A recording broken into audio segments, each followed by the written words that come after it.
Okay. Alright, make sure I got this, and here we go.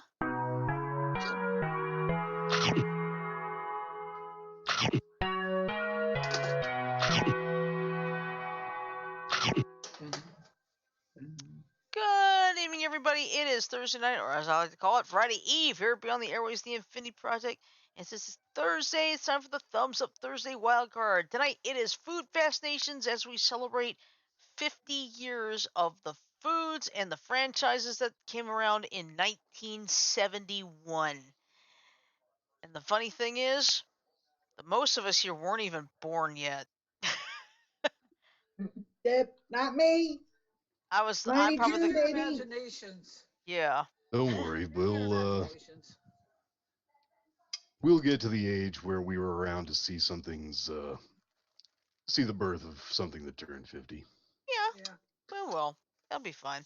All right, but anyway, I'm your host for tonight. I am Oddball Extreme. I'm currently joined on the line by, let's see, 1, 2, 3, 4, 5 of my crazy cohorts. First, to my immediate left, we have Joker, Oracle, and their special guest, Turnip. Good evening, everyone. Happy Thursday. Hello, All right. Below me, we have our resident star child, Janet. Hello, Janet.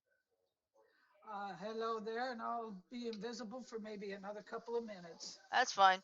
Yes, if you can hear it, she's actually doing the dishes, but she can still take part in the show doing this. So, and of course, to my bottom left, we have our resident B button, John. Hello, John. Hey, Shirley. And guys, real quick, you probably noticed we don't have our master and creator, Frodo, joining us at the moment. He's currently entertaining a guest. He asked me as a little favor to him to relay to you some information on the Derek Chauvin case, which we've been covering off and on. Chauvin himself would not take the stand this week. He actually pled the fifth. So at this point, both the prosecution and the defense are going to start the closing arguments come Monday. And as I've said before, he's either going to be guilty or he's going to be not guilty. If he's guilty, let whatever punishment comes down on him rest. Don't act like it's too much or not enough. Right. More importantly, if he's not guilty, jump to the conclusion first that the system worked, not that it was broken or racist. Thank you. All right. You're welcome. That sounds good enough. All right. Well, Anywho, seriously. It's kind of hard for us, and listen, it's kind of hard for us to pass judgment without being there and seeing the whole thing go down. That's true, because I have served jury duty before. All we have seen is what's on the videos that have been broadcast. Yeah, I served on jury duty while I was at Herff Jones, and I basically got it was 2 cases, and I can't talk about them now because they're long done. One of them looked like a guy had taken $2,500, but the bookkeeper could not, corroborate anything, so he was found not guilty. Nice. Yeah, and then the other one, the guy stole money too, and we were just sitting for a couple hours, like, what are they doing? Then they finally let us out, and they said he reached a plea bargain. It's like, okay, good. But it's a neat process. I mean, I may sound boring as hell, but you learn a lot about the judicial system. Exactly. Exactly. Yeah, agree or disagree. I'll tell you guys something funny. Sorry. Okay. No, go ahead. Go ahead. Go ahead. I was rambling. Last time I got called for jury duty, it was by a state that I had moved out of nearly 6 months ago. Oops.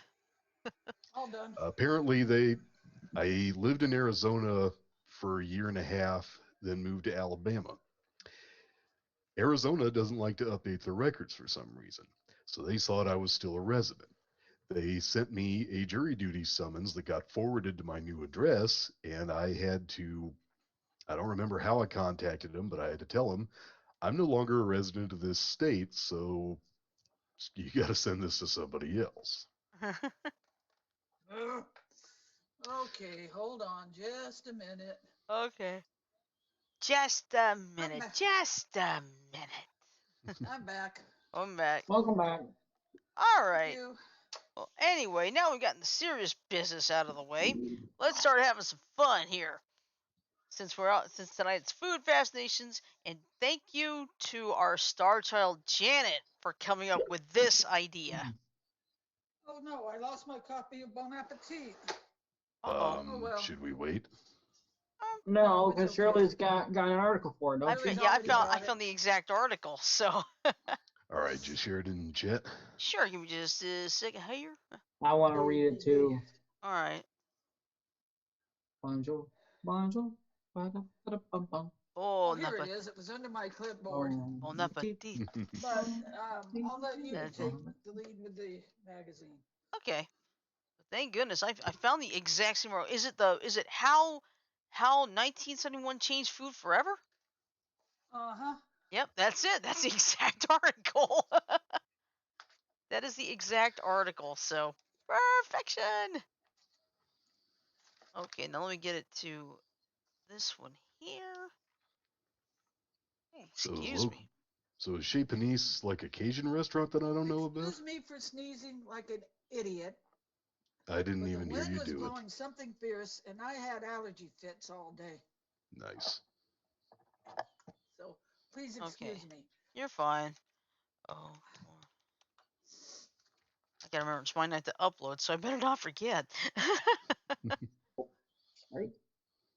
All right, so ready or not, here we go. This is courtesy of Bon Appetit, the magazine. Good thing, Lumiere. All right, so this is basically how 1971 changed the way we eat forever. If you've coveted a frappuccino, swooned over a quarter pounder, or seen local greens on the menu, thanks Chez Panisse. I have no idea on that one. You have 1971 to thank. Shirley, my guess would be Chez Panisse is actually a Cajun restaurant, Okay. not a traditional French. Okay, that's probably the case. All right, so what was happening in the world of food 50 years ago? It's a question we asked out of curiosity, really, but then we couldn't believe what we found. It was a moment when pioneering women wrote new chapters in American culinary history. Edna Lewis You're had on just this finished her page. first cookbook, a seminal moment in a career that forever changed the way this country looked at Southern food. Alice Waters, arguably the most influential restaurateur of the last half century, opened Chez Panisse, right? Chez Panisse. Chez Panisse, a celebration of local produce that lifted American cuisine out of Europe's shadow. Francis Moore Lafay published Diet for a Small Planet, a prescient rallying cry for a meatless diet as a way to preserve the environment. 50 years later, so many of the ideas, tastes, brands, and technology introduced in 1971 are integral to our lives.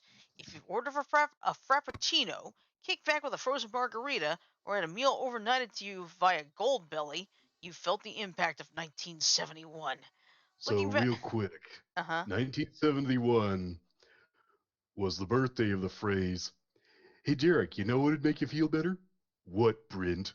Orange mocha frappuccino. Good one. Let's see. Looking back, we can see how much can change in 1 year alone, which makes us wonder what recent innovations will the world be talking about in 2071? This is Alexandra Crapanzano. And look at this playlist. Capanzano. Yeah. Oh, check. How about a very 1971 playlist curated by producer Josiah Bell Wayne Reed? Oh, wow. Inner City Blues, If You Really Love Me, Family Affair, theme from Shaft Remastered, Black Dog. Ooh. Led Zeppelin, Classic hell days. yeah. Ain't No Sunshine. I love Ain't No Sunshine. Ain't no sunshine when she's. Well, look, she hadn't left Arizona. There's Oh, plenty of nice. sunshine. Yeah. Stairway to Heaven. What a list. Ooh. Elton John. Did you see the picture right below the playlist? Yep. Willy Wonka.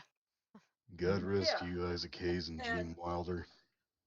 God okay, rest you both. there's a little part in the article I'd like to read about Willy Wonka's candy. Okay. All right. Well, let's see. Charlie, okay, I got it right here. Okay. Go ahead. Okay, it's Charlie and the sponsored content. Willy Wonka and the Chocolate Factory, starring Gene Wilder, was the first and perhaps only movie to be produced by a food corporation. Quaker Oats, which launched 2 candy bars alongside the film's release, Willy Wonka Super Scrunch Bars and Willy Wonka Peanut Butter Oompas never made a profit, though, probably because they were basically the same flavor and not at all based on candy in the movie. Oompa Oops. I don't really recall those candies on the market back in the day. Well, I remember that sometime in the 90s, they decided to make a cartoon version. Wonka candies actually took off then. They actually made a cartoon version of Gene Wilder's Willy Wonka to advertise them. I remember Nerds, Laffy Taffy, uh, Sweet Tarts, Shock Tarts. What else? What else?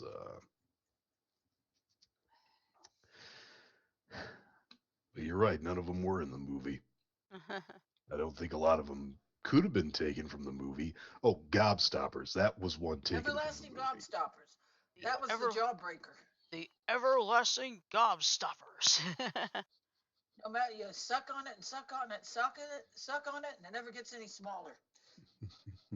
All That right. was the way Willy Wonka described an everlasting gobstopper in the movie. Yeah. Oh, Suck yeah. on it and suck on it and suck on it, and it never gets any smaller. All right. So Janet had mentioned that. I just put that link. It said you'd never guess these food brands are 50 years old. And John, it's in the Zoom chat. So Okay. all right. So Janet already talked about Charlie and the sponsored content. Next up is Starbucks with the cup of capitalism.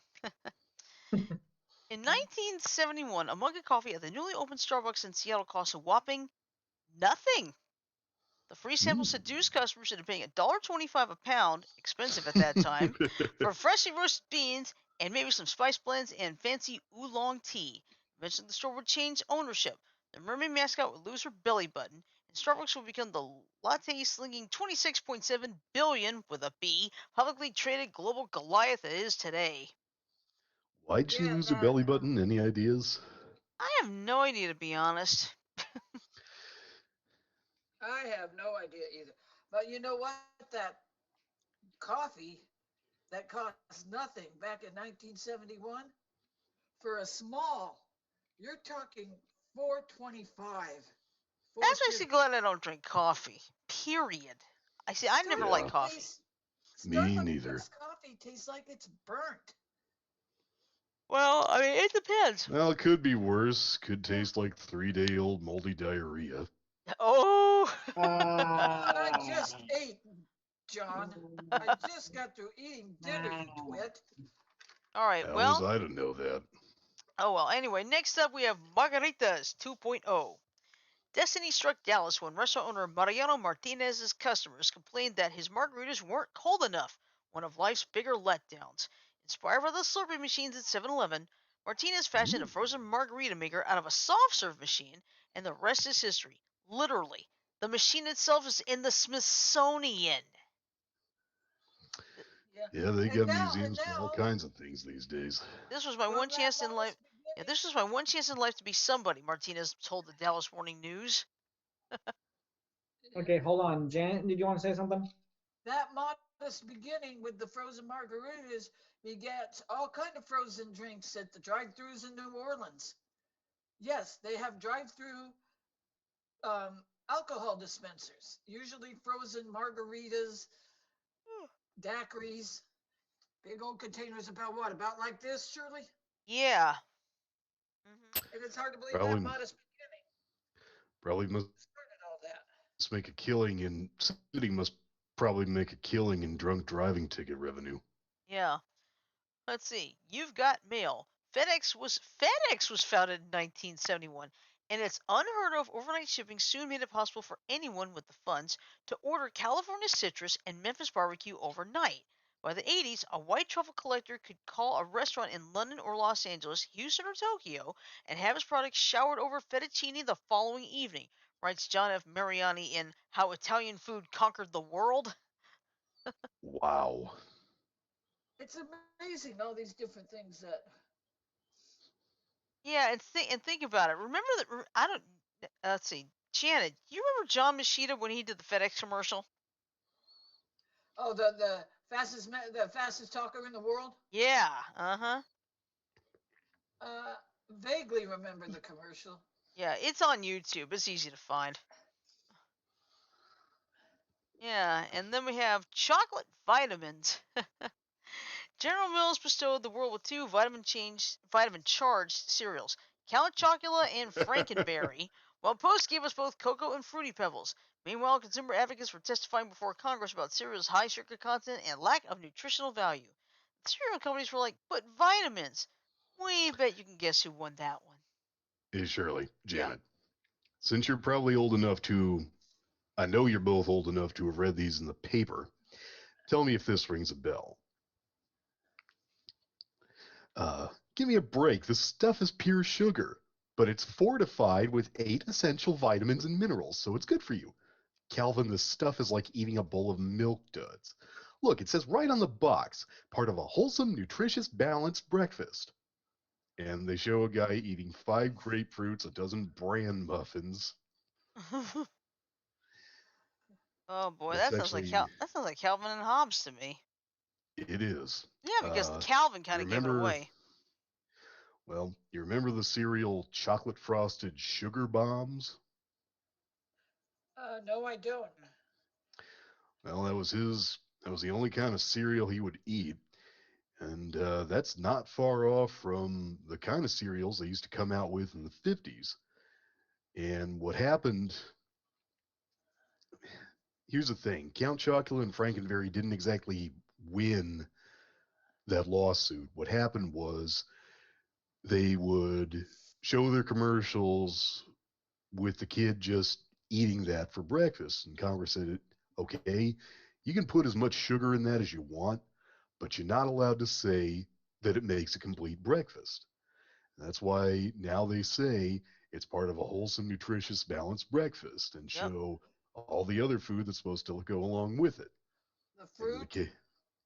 Yep. The Fruit, is toast, Yep. juice. toast, juice, fruit, toast, juice, milk, and cereal. Yeah. Exactly. And in the case of Calvin's favorite cereal, a dozen 5 grapefruits, a dozen bran muffins, probably a peck of something grain based. Uh-huh. Yeah. Well, this one will blow your mind. Peace, love, caffeine. That's right, because guess what? Coca-Cola debuted its "I like to buy the world a Coke" commercial. I Wow. like that one. That was so peaceful. Yeah, a Hey, subtly is it subversive just call me? for peace during the Vietnam War, wrapped in a catchy tune that's now stuck in your head. Things are a little more overt now. See Kendall Jenner and Pepsi circa 2017. Hey guys, is it just me? Or does the black guy on the right in this picture look almost like a young Michael Jackson? It A little could. bit? Hmm. Maybe Little too bit, but young his for him. skin's I too don't know dark. when he was born. Michael Jackson was born in 1959, so no, that couldn't be.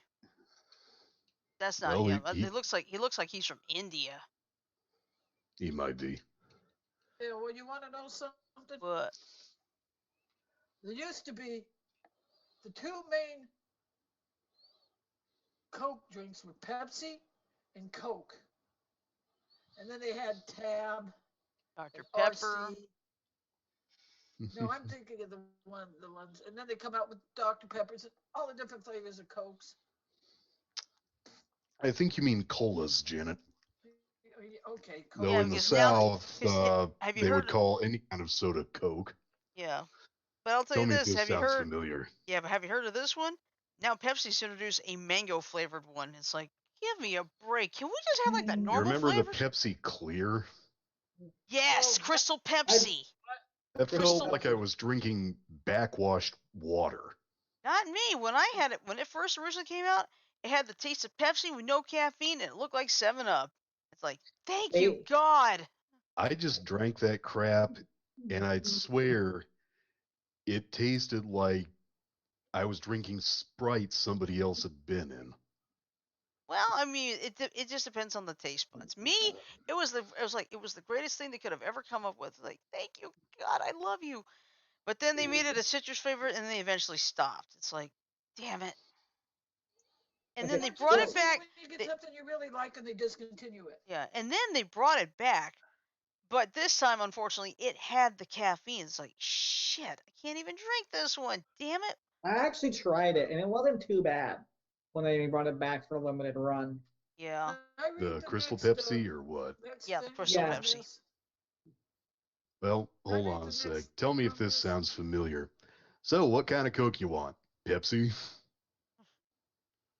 In the Eh, South, they call all sodas Coke. Yeah. So, After all, Coca-Cola's world headquarters is in Atlanta. So, nice. Oh, if you ever get a chance to go to Atlanta, go to the World of Coke. They have a humongous sampling room where you could try different Coke products from around the world. You could get it from Maybe. Africa, France, different places. it's just that Some one of from them, a lot of them Africa. are good, but Remember, okay. Janet? What was the where was the one from that I found so wild tasting? It was one of the It African was ones. vile. It was one of the African ones. I can't remember which Oh one. God, I couldn't even swallow it. I had to spit it out. Yeah, well, But anyway, everybody, every go ahead, Janet. Go ahead, okay, Jan. okay. I am going to read the origins of a certain staple of college students. Wait a minute. I gotta get the just add Meanwhile, in Janet. Wait a Japan, minute. I gotta get the just add beef here. We haven't done that what? yet. The Hamburger What? Helper. Okay. All right. Sorry, you jumped from the cereal over to peace, love, and caffeine. Yeah. No, I meant Oh, yeah, chocolate vitamins. Yeah, this is the right order. Anyway, next up is the Hamburger Helper.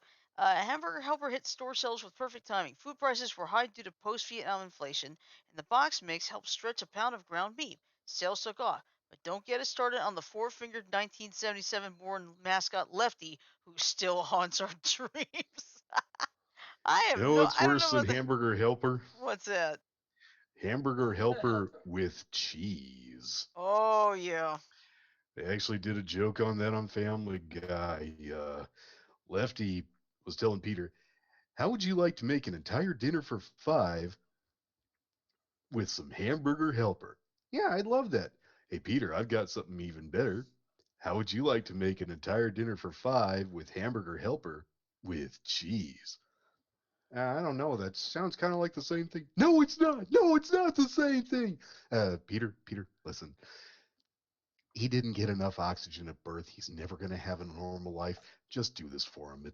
It'll help. Oh. Nice, yes. Yeah. Okay, Janet. Now you can take the cup of noodles. Okay, I was going to do recall the recalls, but that had to do with Can I do that and the noodles? Noodle. Yeah. Well, why don't Where you see? where is that at? Yeah. Because It's I'm right on. below It's after Hamburger Helper. Just add right Right below. above Just have hamburger, beef. low peace, love, and caffeine, and right above hamburger helper. Oh, I have it I right don't below have any. Hamburger Help. I I don't don't have. have I that, have. Jan. Yeah, I have cup noodles below I'm just had looking at beef. the order it is in the magazine. I'm reading from the magazine. Oh, okay, okay. She's going by the magazine. Never mind. Okay, I will do recall the recalls. After reports of tainted canned How do you vich, spell it, vich, Janet? Vichyssoise, Vichyssoise. Vichyssoise. Vichyssoise. That's it. vichyssoise, botulism, boxed cornmeal, and whipped cream, there were calls for more FDA oversight of the food industry. In December 1971, the FDA passed the first nutrition guidelines for frozen foods, but they still weren't mandatory. Excuse me.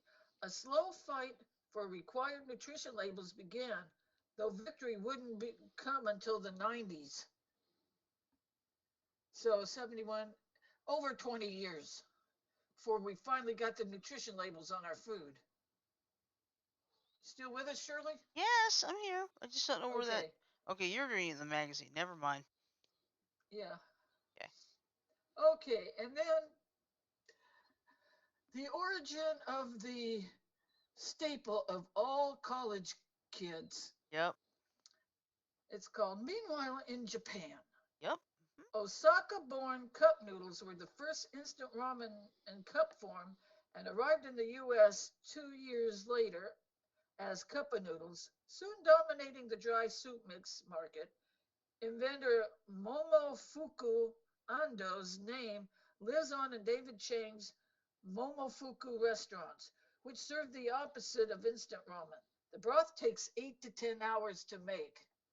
So traditional Wow. ramen, you gotta wait 8 to 10 hours if you want a good, Oh authentic yeah. ramen. Mhm.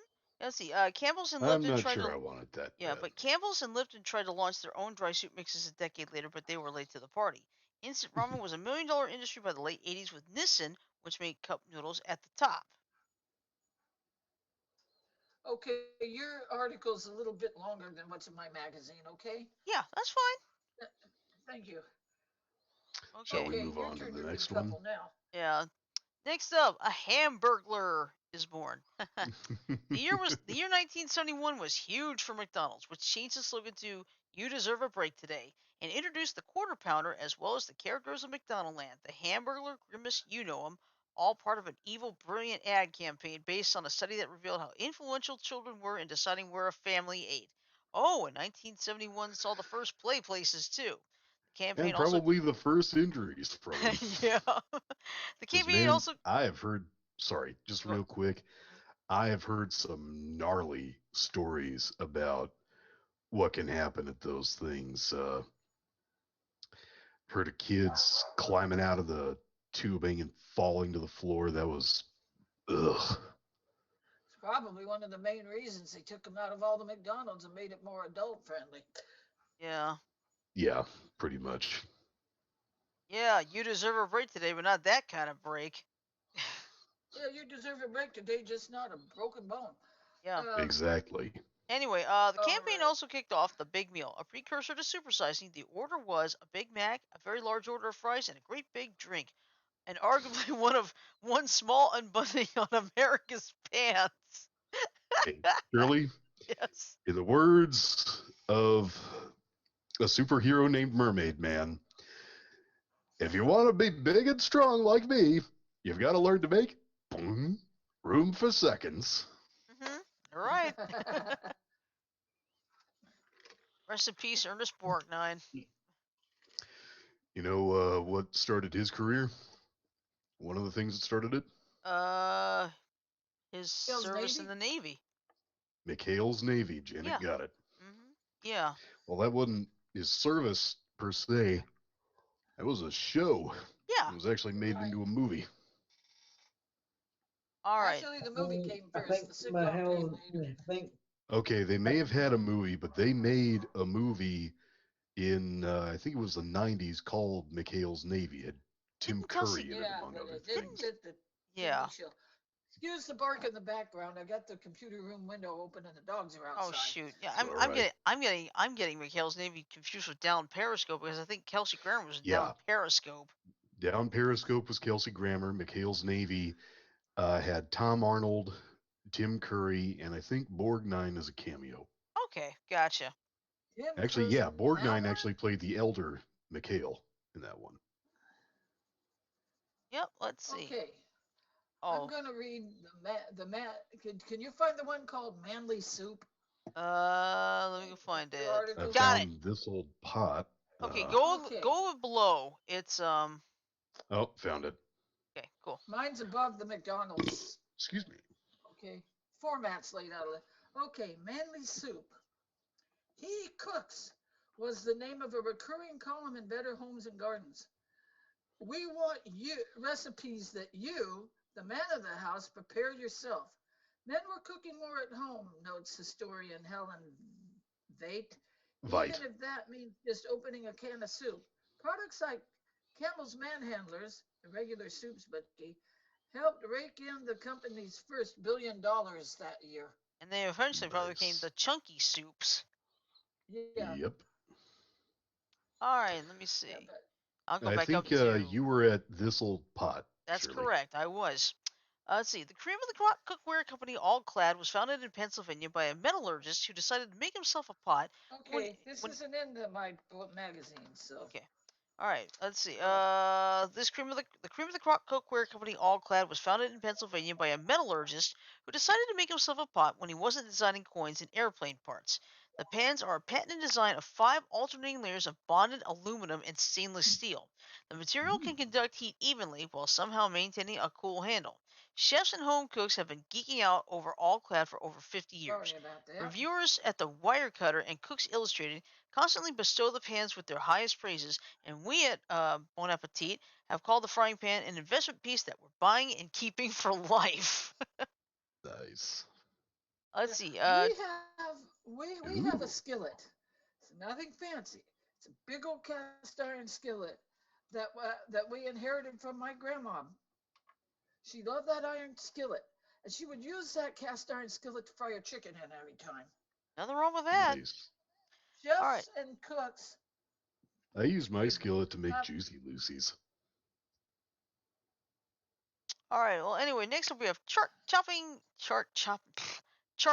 cookbooks. Let's see. Uh-oh. Cookbook sales were so high this year, the Julia Child post World War II effect, that one newspaper hyperbolized they probably outsold the Bible for the first time in publishing history. The top seller was the plaid-covered Better Homes and Gardens cookbook, first published in 1930, which outsold the top best-selling fiction and nonfiction books combined, with over 600,000 copies. Cookbooks published in Wow. 1971 to acclaim included the New York Times International Cookbook by Craig Claiborne, The Art of Armenian Cooking by Rose Baboyan, and a West African cookbook by the celebrated journalist Ellen Wilson Gibson. Ruth Reichl published her first cookbook, A Feastiary, which is going for $1,003.96 on Amazon right now, and whose cover featured a marching band of cartoon produce, including 11 playing the cymbals and a watermelon on the tuba. It's the precursor of Veggie Tales. I think you nailed it. I think you nailed it. Of course, All there's right. one cookbook they forgot they should have mentioned, but didn't really get popular until about 20 years later. You know what that What was is? The that? Joy of Cooking? Nope. Grey's Anatomy. Oh. Yeah, you remember the scene in The Addams Family? Came out in '91. Had Grandmama. She had The Joy of Cooking open in front of her on one side and Grey's Anatomy open on the other. Oh. Good one. All right, let's see. We've done Manly Soup. Ah, yes. How Celestial. After selling baggies filled with homemade herb blends out of a van, as one does in the late 60s, the founders of Celestial Seasonings opened up headquarters in Boulder, Colorado, brewing up hibiscus flowers, lemongrass, spiritualism, and capitalism, per the New York Times. They were selling tea blends, the first of their kind in the country, steeped in Lipton, Red Zinger, Sleepy Time, Melament. 4 years later, they passed the $1 million mark, and it still Very exists nice. today. Let's Uh-huh. see. Oh, I bro. don't like the sleepy time tea too good. Well, I mean, it just depends. Oh, listen to this. Sweet, sweet impeachment. Along with its first installment of the Pentagon Papers, the New York Times published a page-one story about Tricia Nixon's wedding and wedding cake, which caused a 3-day investigation as food writers try to figure out why the recipe, released by the White House, made baked sludge. It's because they didn't give out the real one. Yeah. Yeah. Why do I have a feeling it said, among other things, bake at 45 degrees for 350 minutes? Oh my god. I can't believe people actually fell for it. Yep. Let's see. The You'd Department be of surprised the things people fell for, Janet. Yeah. The Department of RIP. They can't all be winners. Some 1971 kitchen innovations never quite took off. Let's see. There's roasting wrap. Reveals roasting wrap didn't last long after its 1971 debut. Perhaps because it was essentially plastic wrap you put in the oven. Oh, nice. Oh my god. This would have been Read awesome it. now. Presto Pizza. Kellogg's mysteriously shelf-stable pizza-filled Pop-Tart was frankly ahead of its time. Well, They do have it This would have down, been Shirley. It's Oh, called a really. Hot Pocket. that's true. To quote Jim Gaffigan, aside from that, why don't we take a Pop Tart and fill it with really nasty meat? Johnson, that's gross. Get to work on it. Let's see. But Then you we want to know have something? John's right. That Hot Pocket, that Presto Pizza was the precursor to the Hot Pocket right. when you Let's look at it. Yeah, but the Baconer. Redbook's bacon only toaster promised to contain the scent of bacon. But why? I guess so you didn't Who have to doesn't dirty a sit to skillet. smell of breakfast? Let's see. Excuse me. Crispy taters. These snacks promise I potato remember chip taste those. with the French fry shape, but were the least of both worlds. Ugh. Yeah, And those that's the evolved end. into Andy Cap's fries, if I remember right. Actually, they no. Yeah, they came out with these little French fry shaped chips that was supposed to be. If you've ever seen the comic strip Handicap, Yeah. that's what he liked, and he liked to get them at the pub he went to every Um, day. Yeah. Let's yeah, I see. remember such gems out of that as clear off, mate, and here's your pay for loafing 3 hours. Come off it, mate. 4 hours. Okay. Now let's see. Nothing. No, you're the year in food. Let's Yeah. see. This is back at the 1971 Change Food Forever link. And let's see. What Edna Lewis taught me. Now I'm not. What I'm gonna do is I'm just gonna read this each one here because I'm not gonna go through the, not go through the different links because we wouldn't have enough time to cover everything. So, in 1971, the iconic chef finished writing her first book, the Edna Lewis Cookbook. Here, friends and proteges reflect on her lasting impact. As a chef, I was relying on cooking as a way to get somewhere else, but what Edna Lewis showed me was that I had no reason to apologize for where I already was. In written accounts of the people, recipes, rituals, and landscape of her early childhood in Freetown, Virginia, a small settlement founded at the end of the Civil War by her formerly enslaved grandfather, she found no shame or need to escape, only integrity, dignity, and value in humble rural culture. It is thanks to her and our decades long friendship that I have dedicated my career to the food of the American South. That is Scott Peacock, chef and restaurateur. Let's see. What Edna Lewis gave me were clear principles. Because of her philosophy, I was able to articulate my own. One of excellence and respect, of honoring the traditions you come from and the ancestors you represent. She brought cooking into a learned space and talked about it like the Europeans did, but in an American vernacular coming out of the African American farming experience. It wasn't presented as ethnic, it wasn't dumbed down. She laid a real foundation, a consciousness for the American chef. I mean, if you can't build on that platform, maybe you need to go into computer science. That's Alexander Smalls. Well, you know Definitely what? go into it if you can't make a living as a master chef. Yep, that's true. Yeah, yeah. Pardon me a You sec. know what? When guy, I want remember how Guy Fieri got his. I wonder how he got his start cooking before he made it on. What was that show he won to get his Next own Food Network show? star. Next Food Next Network Food Net. star. He went from probably cooking in at home to Next Food Network star to his own show. And now he's got like a bunch of shows on Food Network. Uh, He's Guy's got Grocery Game, Triple D, Diners, Drivers, and Dives. He's hosting that Tournament of Triple D Champions. is. Uh, And he's hosting that Tournament of Champions on Food Network. He's also had a series with Rachel Ray where the kids were cooking and they'd be the judges. So, uh-huh.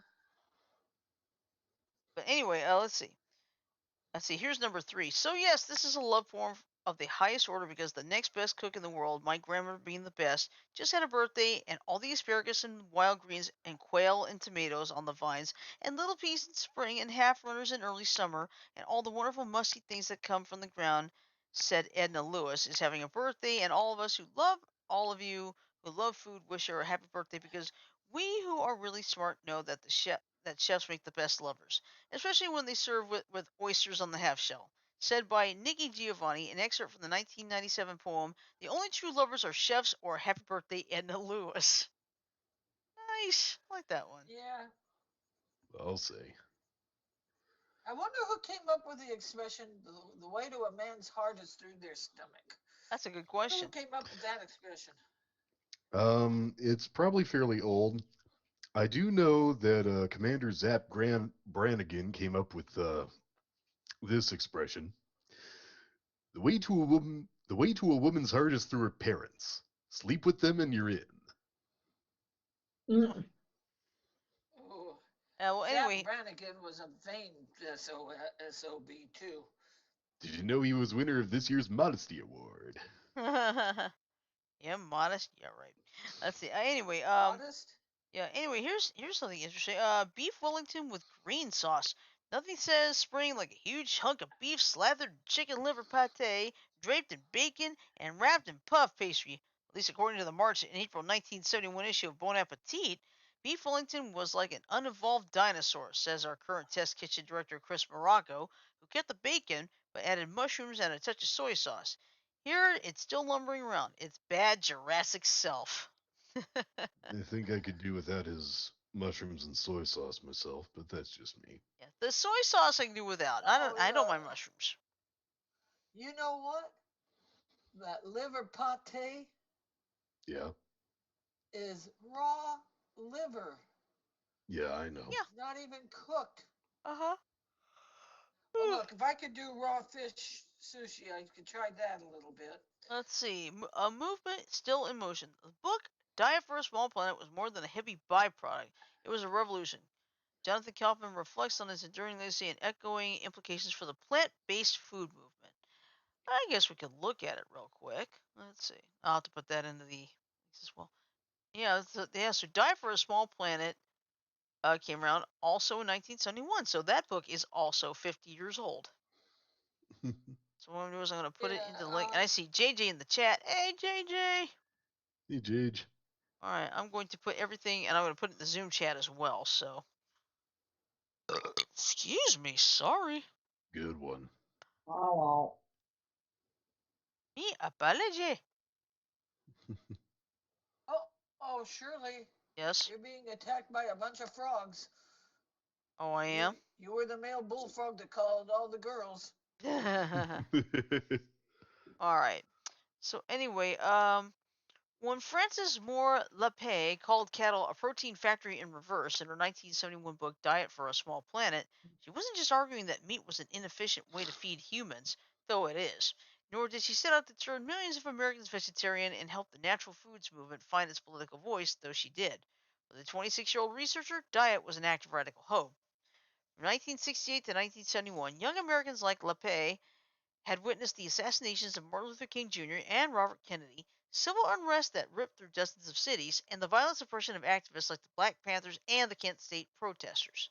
The futile carnage of the Vietnam War was endless, and their generation were the ones killing and dying.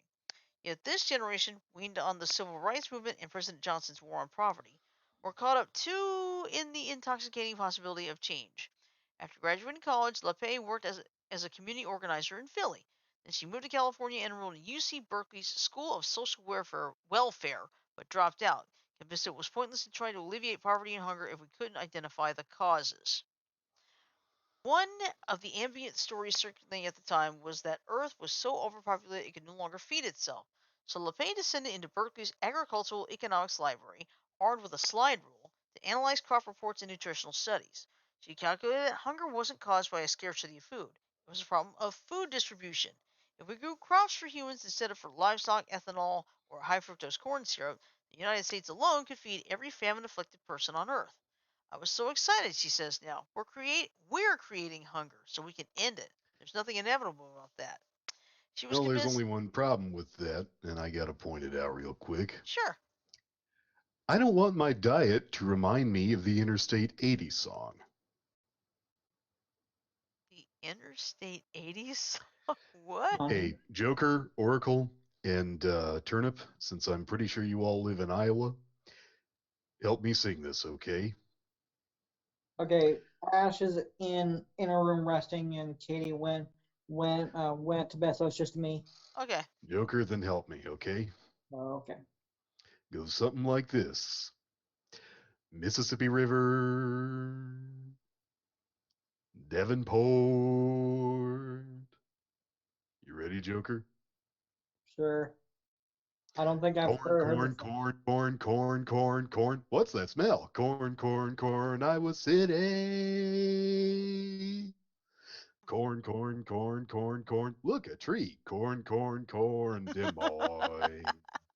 Corn, corn, Oh, corn, the corn, words corn. I There's was that the smell Corn again. City. Corn, corn, corn, Council Bluffs, Missouri River. I That's had I don't figured funny. think you'd I've love to ever see heard it. that song. That's It's funny. worth listening to. Okay. Okay. Well, anyway, she was convinced everyone would want to hear such good news, so she wrote up a one-page flyer and distributed it around Berkeley. That turned into a booklet, and then, after some forwarded to Ballantine Books, into the first edition of Dive for a Small Planet. When Ballantine bought the book, the publisher told LaPay she shouldn't just tell people about hunger. She had to show them how to feed themselves. So LaPay enlisted her friend Ellen Bookman Awald to help transform a manifesto into a cookbook. Are you sure Diet that's not pronounced Ewald? Ewald? I don't know. I've never seen the name before. Let's see. Diet Well, for the a thing of small. it is, Shirley, when you see EW in a name, typically it's pronounced U, not EW. Okay, Ewald.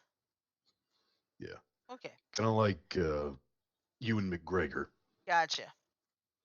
Anyway, Diet for a Small Planet came out the very year the natural foods movement took off. LaPay's generation rejected the industrially produced chemical-infused foods that dominated American grocery stores, instead cobbling together a mishmash diet. The brown rice and tamari that macrobiotic practitioners love, wheat German sprouts from the tiny health food stores, granola invented by Seventh-day Adventists. But the recipes: nutty noodle Nice. casserole, Come on, garbanzo cheese princess. salad, inspired folks with no interest in the long-haired, pot-smoking counterculture to search out unfamiliar ingredients, sparking a food co-op boom. LaPay was not without her critics, who zeroed in on one of her first edition's core concepts: the now disputed idea that in order to replicate the perfect balance of amino acids in meat and eggs, we had to pair complementary proteins in, for example, grains and beans. It was based on science that quickly evolved past the studies she cited. But Dye's message is just as trenchant now as it was 50 years ago, especially as climate change and soil degradation threaten our food supply. Today, the book's echoes infuse Impossible Burger press releases, and UN reports alike. Choosing a plant-centered diet doesn't change the world, but it changes me, LaPay says. Change is not based on individual acts alone, but without those acts, how can we believe that it's possible? And by the way, the So 50th she anniversary, just admitted it doesn't change the world like she hoped it would. yeah, and the 50th anniversary of Diet for a Nice. Small Planet will drop in September with brand new recipes from Jose Andres, Bryant Terry, Alice Waters, and more. Yeah. Okay. I tell you, I love those. Shirley, you ever seen the small planet illustration done with an apple? Think so.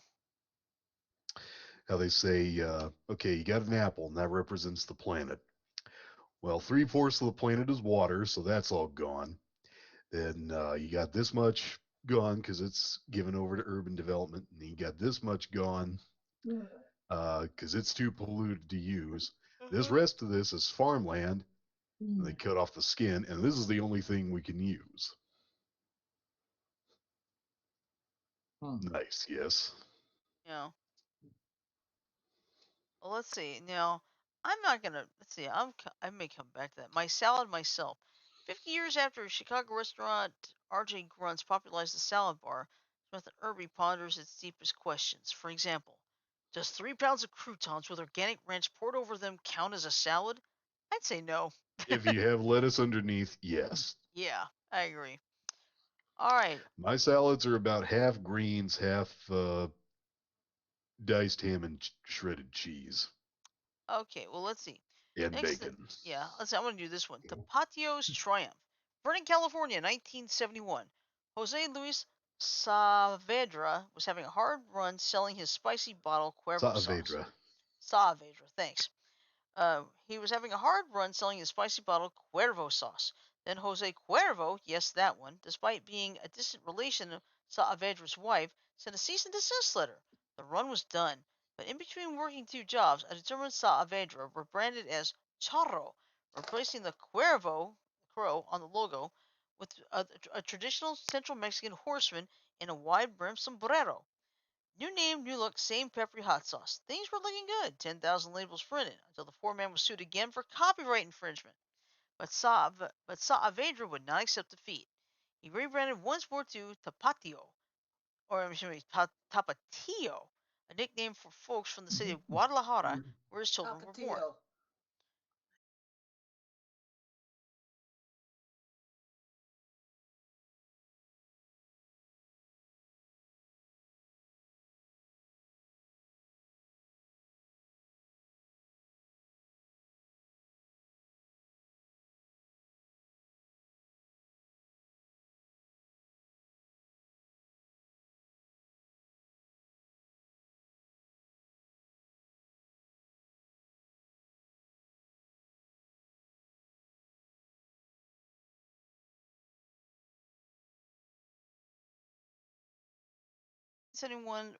Its red zinger tea is the inspiration for this Jello spiked poke cake by Victoria Granoff. It's a poke cake, not poke. Okay. With fresh It's raspberry southern, not juice. Japanese. Yeah. Let's see. With fresh raspberry juice, hibiscus flowers, and marshmallow whipped cream frosting. God. Nice.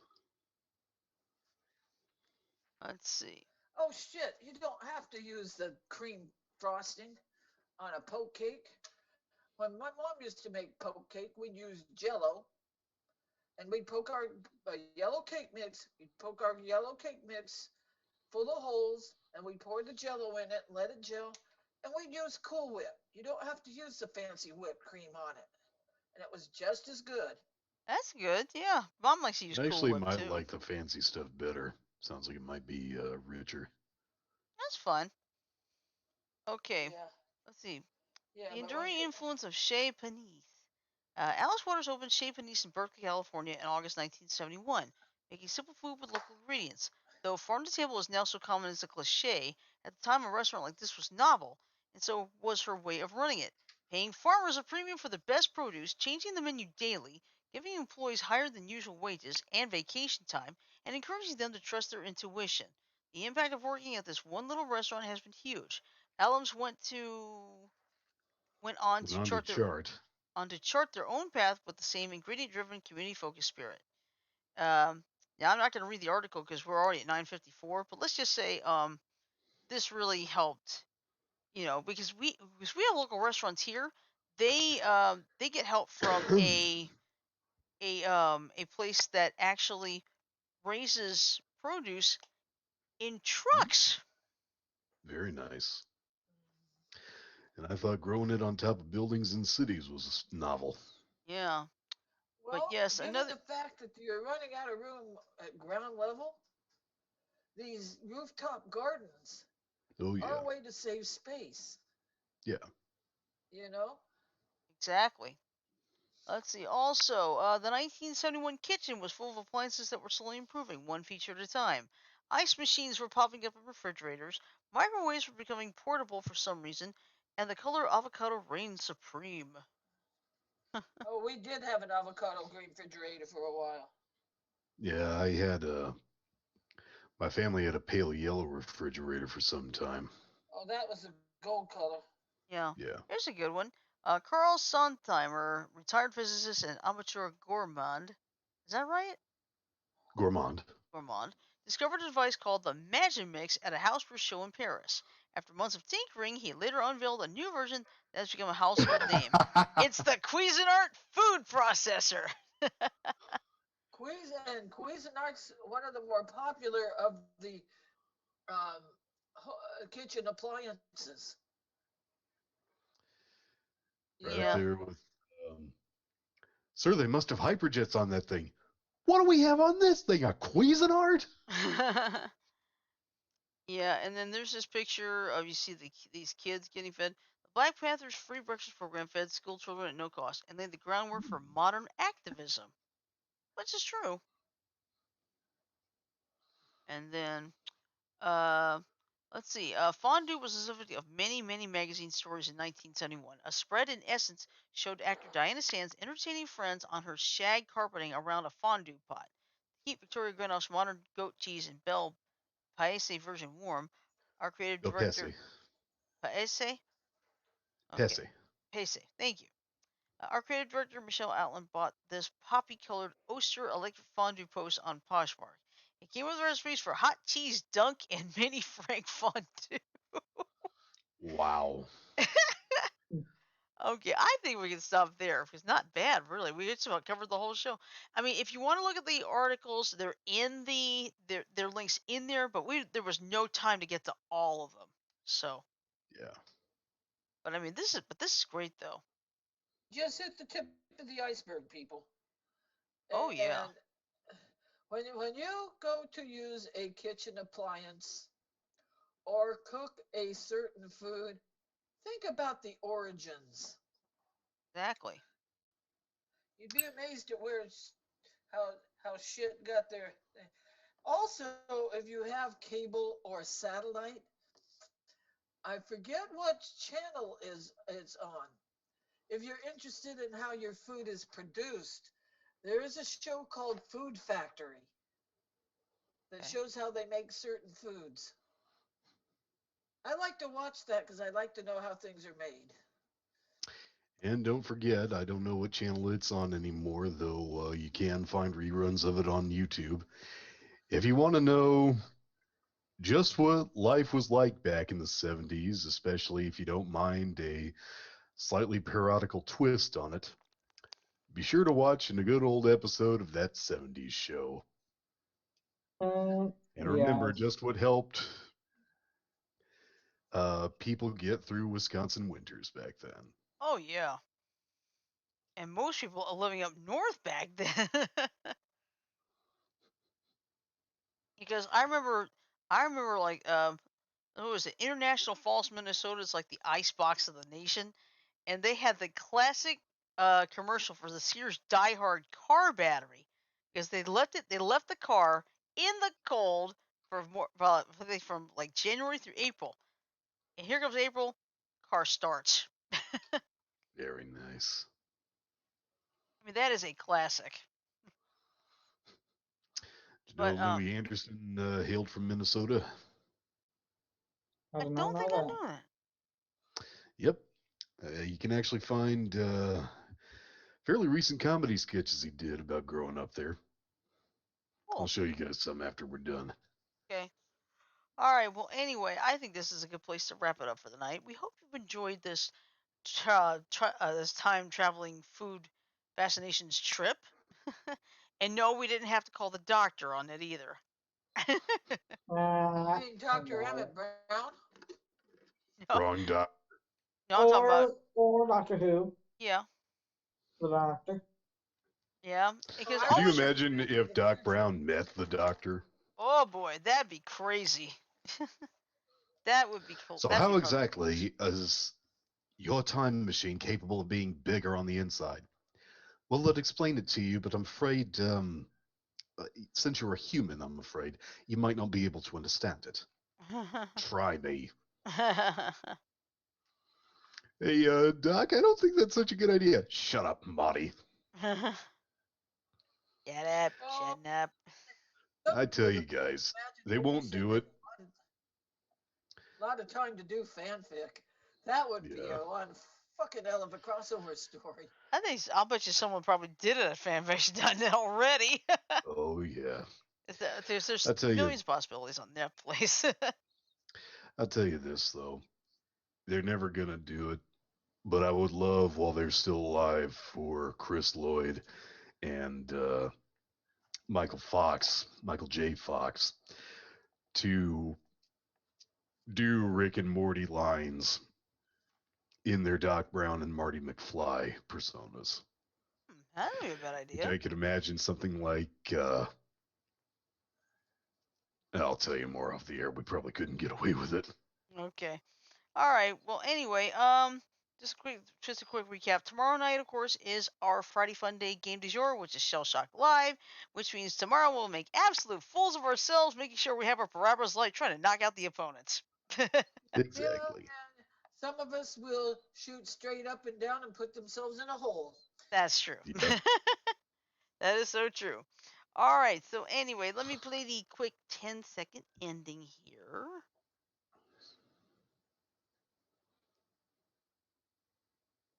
Yeah, I'll give the puppies about 10 or 15 minutes, and then I'll go give them lap time till a little later. Hmm, I'm that thing gonna acted a try little not to weird. fall asleep in the chair because last night I didn't get out of the chair Okay.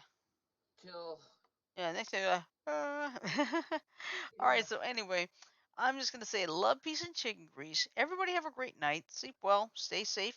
And we'll see you tomorrow for our Friday Fun Day game du jour, Shell Shock Night, Live. Good everyone. night, everybody. Night, Good night. everyone. I'll see you tomorrow.